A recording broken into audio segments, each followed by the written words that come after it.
The question is, define inertia of motion and inertia of direction by giving one example of each. Let us start by defining inertia of motion.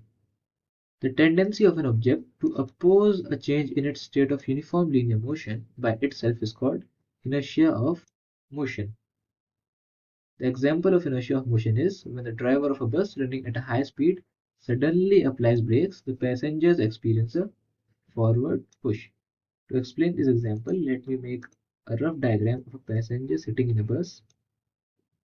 So let us suppose this is a passenger and this is the seat of the bus.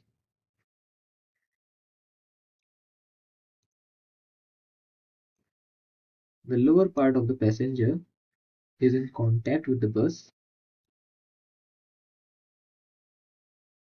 but the upper part, especially the head, is not in contact with the bus. So this diagram will help us in understanding this example.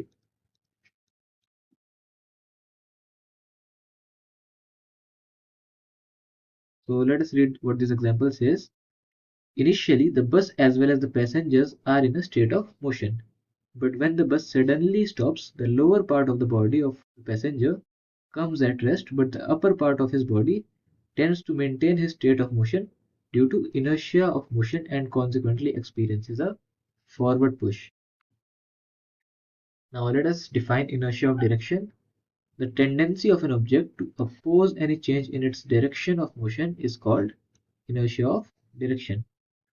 So the example of this is when a fast moving bus or a car negotiates a curve on the road, the passengers of the bus or a car experience an outward push.